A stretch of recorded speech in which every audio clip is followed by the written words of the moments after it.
O Coletivo Sem Flores tem como proposta a leitura dinâmica dos clássicos para facilitar o acesso às obras que são primordiais para a formação de consciência. No episódio de hoje, estaremos realizando a leitura do texto Anarquismo ou Socialismo de Joseph Stalin.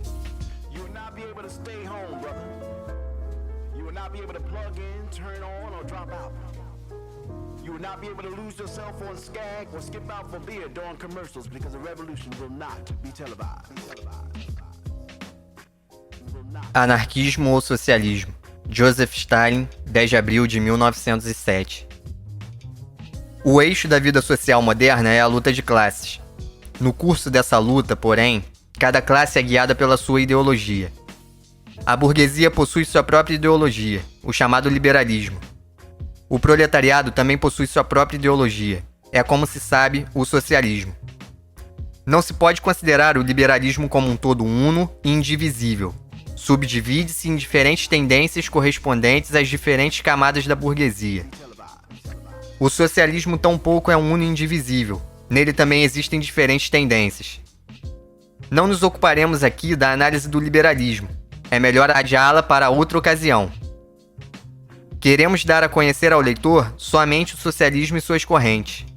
A nosso ver, isso será mais interessante. Subdivide-se o socialismo em 3 correntes principais: o reformismo, o anarquismo e o marxismo.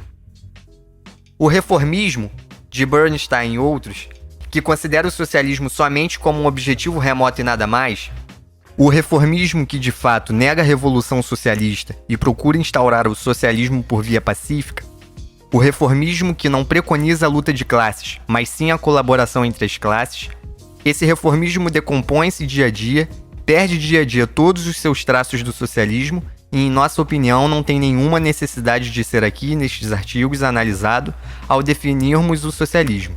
Coisa completamente distinta ocorre com o marxismo e o anarquismo. Ambos são reconhecidos no momento atual como correntes socialistas, ambos travam entre si uma luta encarniçada, ambos esforçam-se por apresentar-se aos olhos do proletariado como doutrinas autenticamente socialistas, e, sem dúvida, o exame e a comparação delas entre si será para o leitor muito mais interessante. Não somos daqueles que, ao ouvirem mencionar a palavra anarquismo, voltam as costas com desprezo e dizem com um gesto de enfado: se do vosso gosto, ocupai-vos disso, mas não vale a pena nem sequer falar nisso. Consideramos essa crítica barata, tão indigna quanto inútil. Não somos tampouco daqueles que se consolam dizendo que os anarquistas não contam com massa e por isso não são tão perigosos. A questão não está em saber a quem segue hoje maior ou menor massa. Trata-se da essência da doutrina.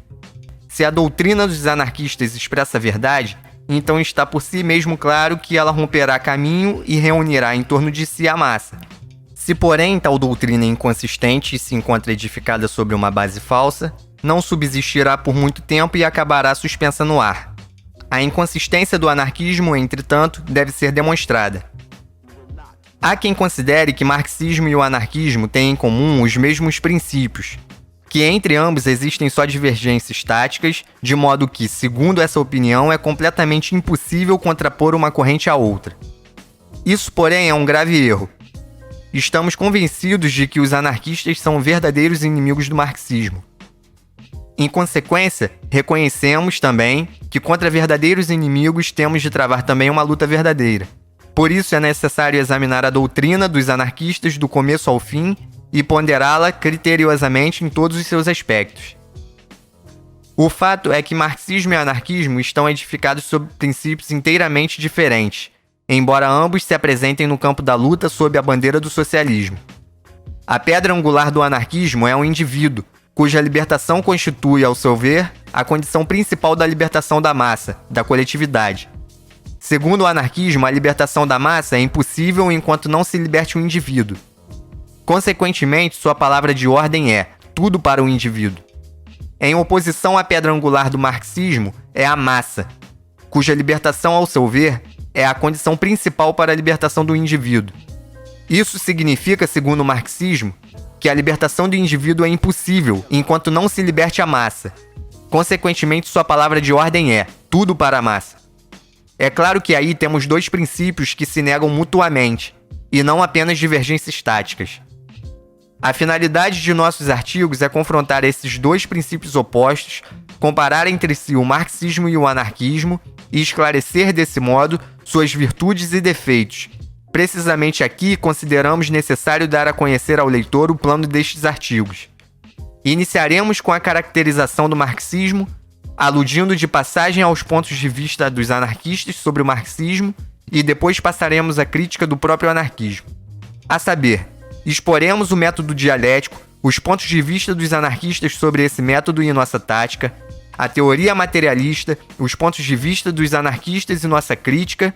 Aqui trataremos também da Revolução Socialista, da ditadura socialista, do programa mínimo e, de modo geral, da tática, a filosofia dos anarquistas e a nossa crítica, o socialismo dos anarquistas e a nossa crítica, a tática e organização dos anarquistas e, como conclusão, exporemos nossas deduções. Esforçaremos-nos em demonstrar que os anarquistas, como propugnadores do socialismo das pequenas comunidades, não são autênticos socialistas. Esforçar-nos-emos também por demonstrar que os anarquistas, pelo fato de negarem a ditadura do proletariado, não são tão pouco autênticos revolucionários. Ponhamos, pois, mãos à obra. Capítulo 1. Método dialético. No mundo, tudo está em movimento. Muda a vida, crescem as forças produtivas, desmoronam-se as velhas relações sociais. Karl Marx. O marxismo não é apenas a teoria do socialismo. É uma concepção integral do mundo, um sistema filosófico do qual decorre, logicamente, o socialismo proletário de Marx. Esse sistema filosófico se chama materialismo dialético. Por isso, expor o marxismo significa expor também o materialismo dialético. Por que se chama esse sistema materialista dialético? Porque seu método é dialético e sua teoria é materialista. Que é o método dialético? Diz-se que a vida social se encontra em estado de incessante movimento e desenvolvimento. E está certo, não se pode considerar a vida como algo imutável e estático. Ela nunca se detém no mesmo nível. Acha-se em eterno movimento, em eterno processo de destruição e criação. Por isso, sempre existe na vida um novo e o velho, o que cresce e o que morre, o revolucionário e o contra-revolucionário.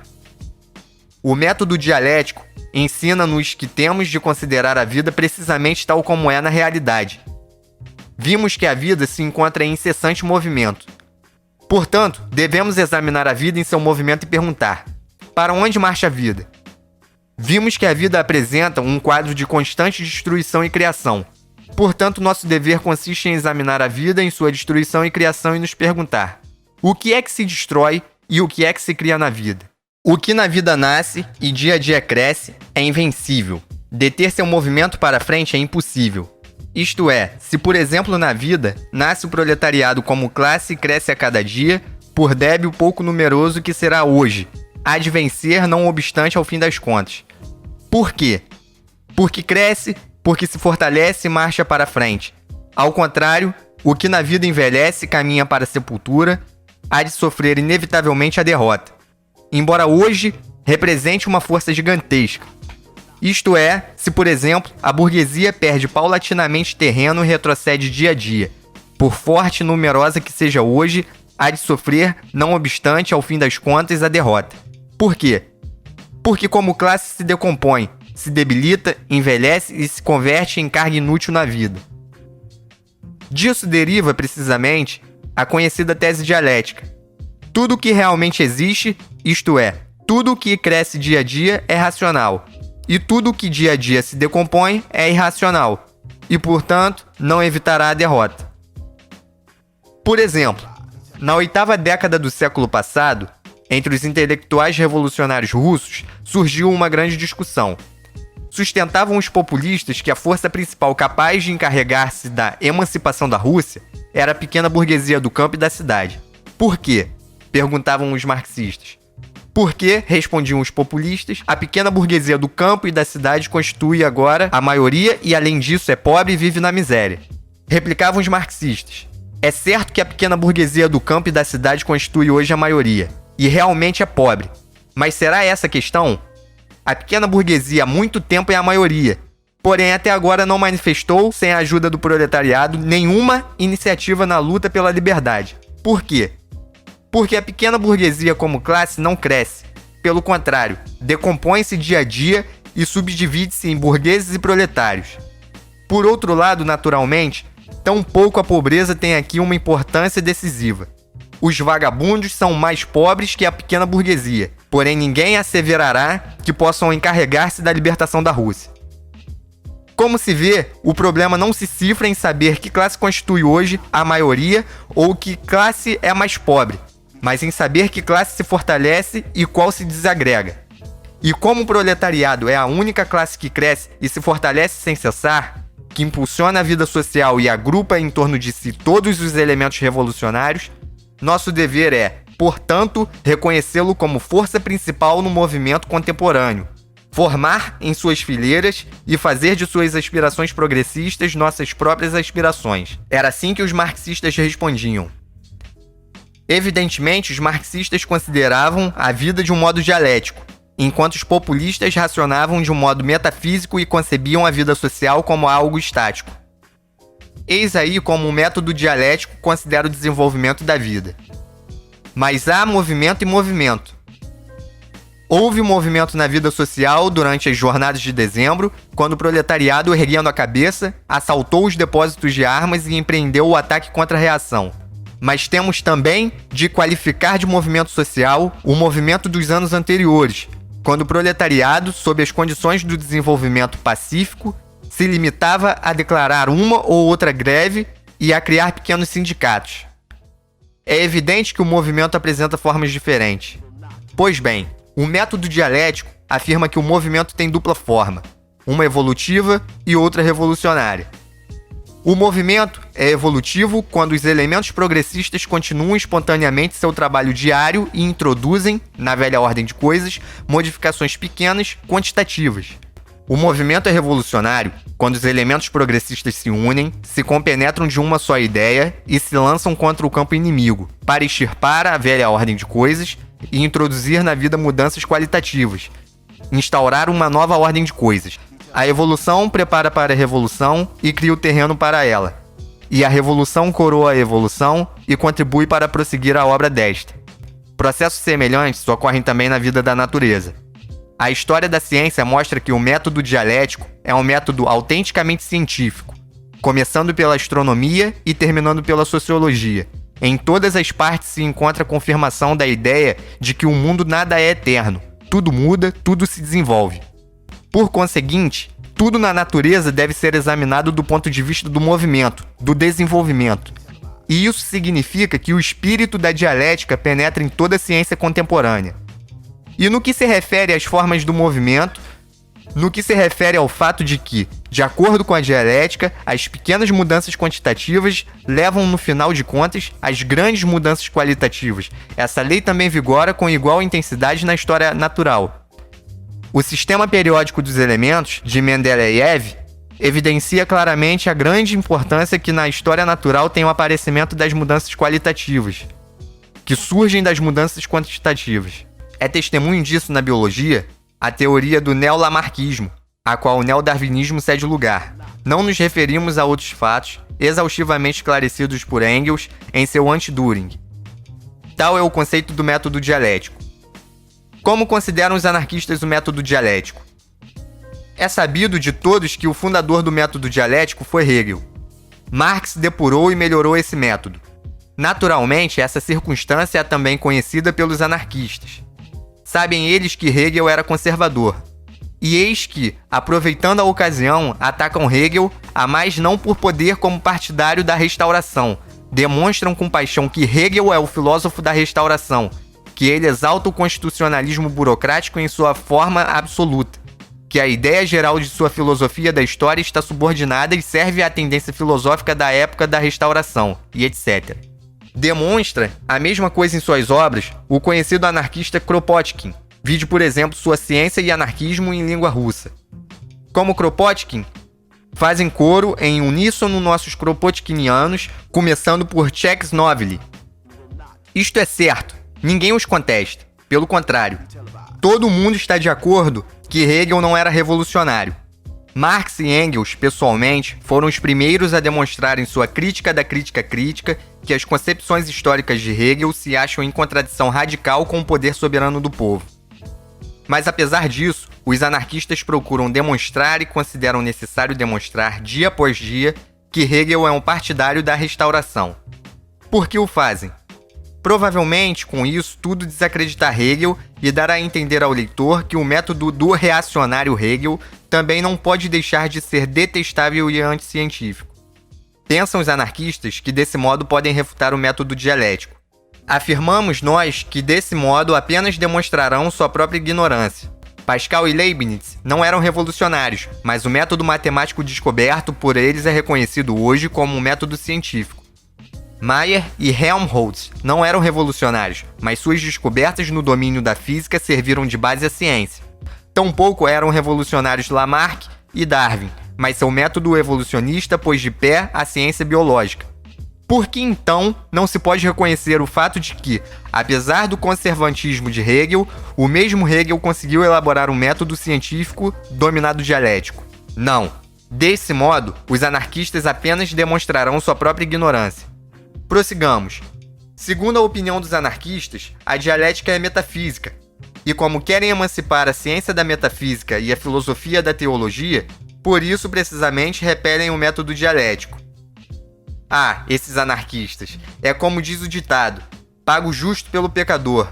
A dialética alcançou sua maturidade na luta contra a metafísica e nessa luta conquistou a glória. Na opinião dos anarquistas, porém, eis que a dialética é metafísica. A dialética afirma que no mundo nada é eterno. No mundo tudo é transitório e imutável. Muda a natureza, muda a sociedade, mudam os usos e costumes, mudam os conceitos de justiça, muda a própria verdade.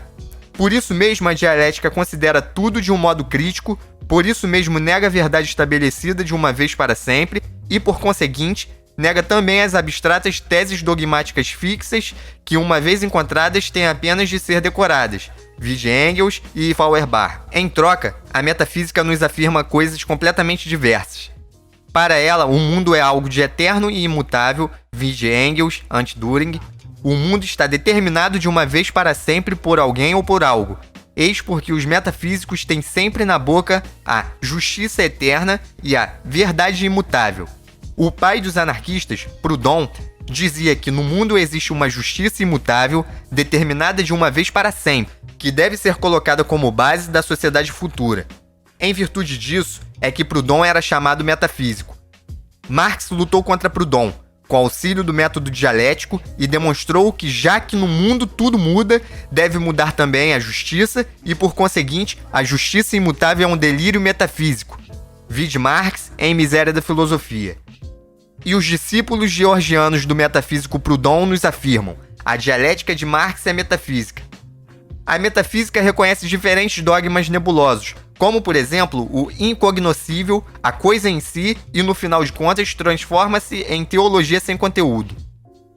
Em oposição a Proudhon e Spencer, Engels lutou contra esses dogmas com auxílio do método dialético, vide Feuerbach. E os anarquistas, discípulos de Proudhon e Spencer, nos dizem que Proudhon e Spencer são sábios e Marx e Engels metafísicos. De duas uma, ou os anarquistas se enganam a si mesmos ou não sabem o que dizem. Em todo caso, não há dúvida de que os anarquistas confundem o sistema metafísico de Hegel com o seu método dialético. Nem é necessário dizer que o sistema filosófico de Hegel, que se apoia na ideia imutável, é metafísico do princípio ao fim. É, porém, evidente também que o método dialético de Hegel, que nega toda ideia imutável, é científico e revolucionário do princípio ao fim. Eis porque Marx, que submeteu o sistema metafísico de Hegel a uma crítica arrasadora, ao mesmo tempo exaltou seu método dialético, que, segundo as palavras de Marx, não se curva diante de nada e é por sua essência crítico e revolucionário. Vide Capital, palavras finais. Eis porque Engels vê uma grande diferença entre o método de Hegel e o seu sistema. Vide Feuerbach. Quem desse primazia ao sistema de Hegel poderia ser bastante conservador em ambos os terrenos. Quem considerasse como primordial o método dialético poderia figurar, tanto no aspecto religioso como no aspecto político, na extrema oposição. Os anarquistas não veem essa diferença e proclamam irrefletidamente que a dialética é metafísica. Prossigamos. Dizem os anarquistas que o método dialético é um alambicado conjunto de artimanhas, um método de sofismas, de salto mortal da lógica. com auxílio do qual se demonstram com idêntica facilidade tanto a verdade como a mentira. Assim, segundo a oposição dos anarquistas, o método dialético demonstra igualmente a verdade e a mentira. À primeira vista, pode parecer que a acusação lançada pelos anarquistas tem algum fundamento.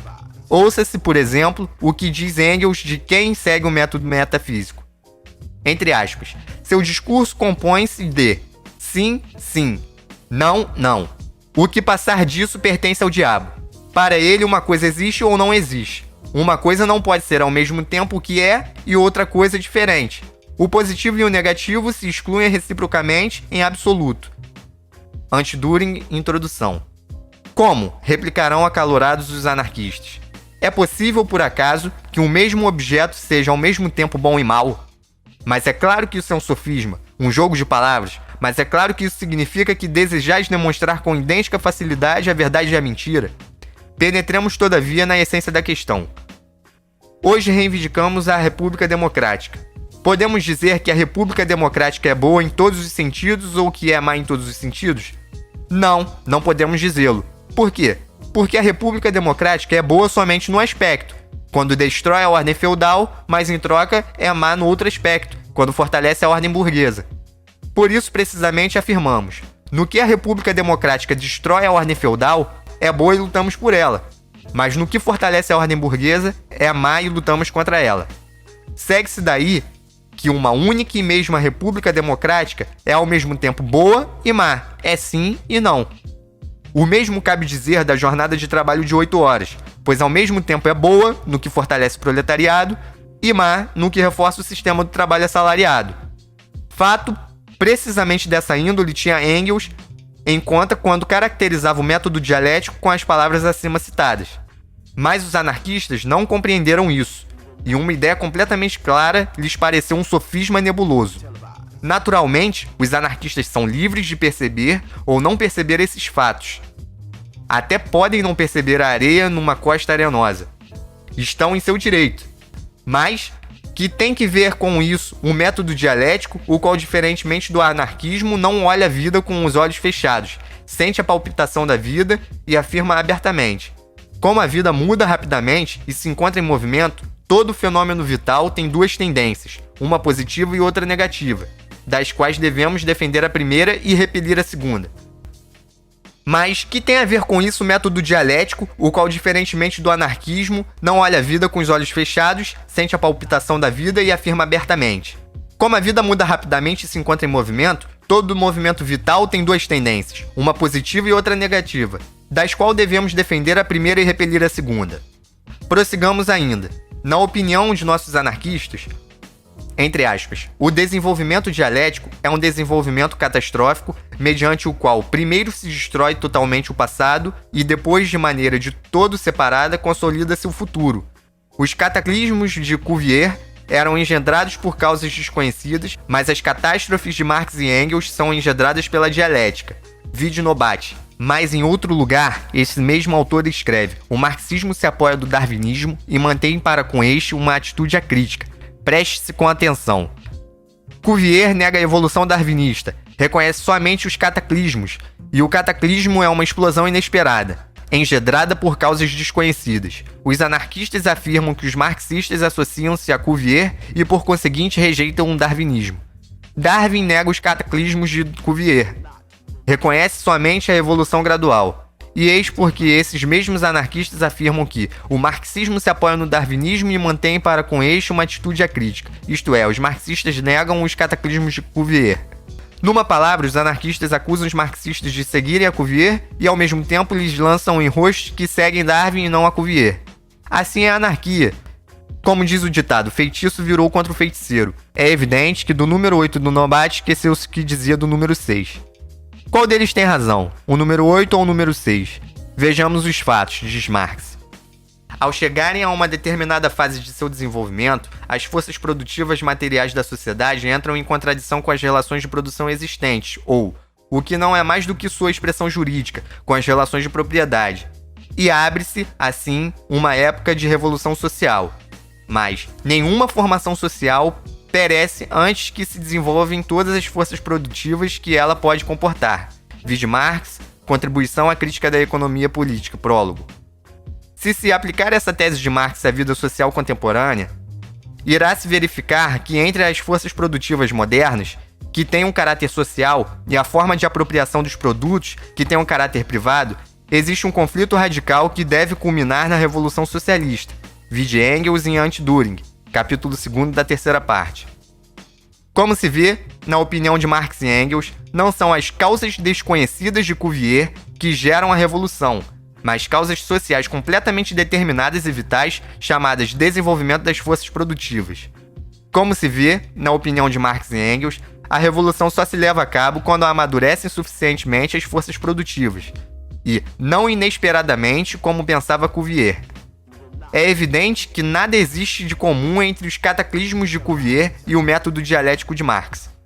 Por outro lado, o darwinismo rejeita não só os cataclismos de Cuvier, como também o desenvolvimento compreendido dialeticamente, o qual inclui a revolução, já que do ponto de vista do método dialético, a evolução e a revolução, as mudanças quantitativas e as qualitativas, são duas formas necessárias de um só e mesmo movimento. Evidentemente, não se pode afirmar tão pouco que o marxismo mantém ante o darwinismo uma atitude acrítica, entre aspas. Segue-se daí que o Nobat se engana em todos os casos, tanto no número 6 como no número 8. Por fim, os anarquistas nos censuram porque, entre aspas, a dialética não oferece a possibilidade nem de sair ou pular fora para si, nem de saltar por cima de si mesmo, vide Nobat número 8. Isso, senhores anarquistas, é pura verdade. Nisso, respeitáveis senhores, tendes toda a razão. Realmente o método dialético não permite tal possibilidade. Mas por que não a permite? Porque pular de fora para si e saltar por cima de si mesmo é um entretenimento de cabras monteses, e o método dialético foi criado para pessoas. Eis aí em que consiste o segredo. Tais são, em termos gerais, as opiniões dos anarquistas sobre o método dialético. É evidente que os anarquistas não compreenderam o método dialético de Marx e Engels. Inventaram sua própria dialética e precisamente contra esta é que investem tão impiedosamente. Não nos resta observar esse espetáculo senão rir, pois não se pode deixar de rir quando se vê como um homem luta contra sua própria fantasia, destrói suas próprias invenções e ao mesmo tempo afirma com convicção que está assestando golpes no adversário.